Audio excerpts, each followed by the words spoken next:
હજી ચોક્કસથી જે પ્રકારે હવામાન વિભાગ દ્વારા આગાહી છે તે કરવામાં આવી હતી ત્યારે અત્યારે તમે આ અમદાવાદના એજી હાઈવે પરના દ્રશ્ય છે તે જોઈ રહ્યા છો કે જ્યાં ભારે વરસાદ છે તે વરસવાની શરૂઆત છે તે થઈ ચૂકી છે અને જે પ્રકારે હવામાન વિભાગ દ્વારા આગાહી કરવામાં આવી હતી કે ભારે વરસાદ છે તે વરસી શકે છે, ગાજવીજ સાથે વરસાદ રહેશે એ પ્રકારની આગાહી હવામાન વિભાગ દ્વારા કરવામાં આવી હતી। ત્યારબાદ હવે અત્યારે વાદળછાયા વાતાવરણ બાદ હવામાન વિભાગની જે આગાહી હતી તે મુજબ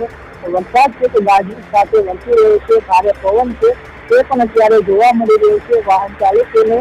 સાંજના સમયે છે તે હેડલાઇટ ચાલુ કરી અને બહાર નીકળવાની ફરજ પડી રહી છે, કારણ કે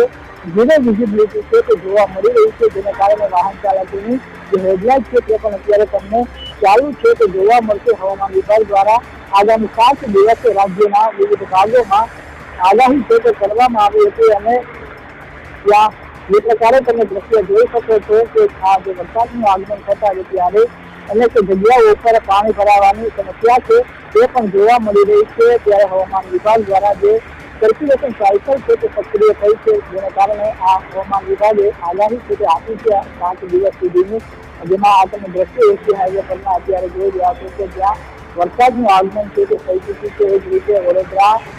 સુરતમાં પણ વરસાદની આગાહી છે તે હવામાન વિભાગે કરી છે કે આજે આ ભાગોમાં વરસાદની આગાહી છે તે કરવામાં આવી છે અને એક પ્રકારે બપોર બાદ વરસાદનું આગમન છે તે થઈ રહ્યું છે। ત્યારે આજે ગાંધીનગર, અમદાવાદ, બનાસકાંઠા, પાટણ, મહેસાણા, પંચમહાલ, દાહોદ, મહીસાગર, દાદરાનગર હવેલી સહિતના જે વિસ્તારો છે ત્યાં વરસાદની સંભાવના છે તે હવામાન વિભાગે વ્યક્ત કરી છે કે છેલ્લા 23 કલાકમાં 114 જેટલા તાલુકાઓમાં વરસાદ છે તે જોવા મળ્યો છે, જેમાં બનાસકાંઠામાં છે તે સૌથી વધુ વરસાદ છેલ્લા 24 કલાકમાં જોવા મળ્યો હતો। જ્યારે આજે સવારની વાત કરવામાં આવે તો સવારે 6 થી 8 વાગ્યા સુધી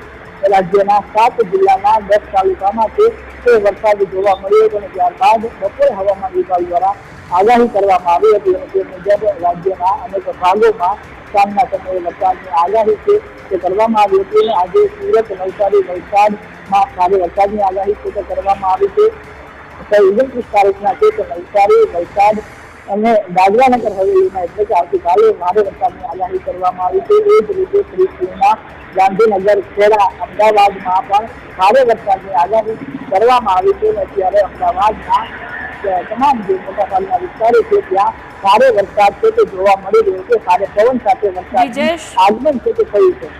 જી જયેશ, આપનો આભાર।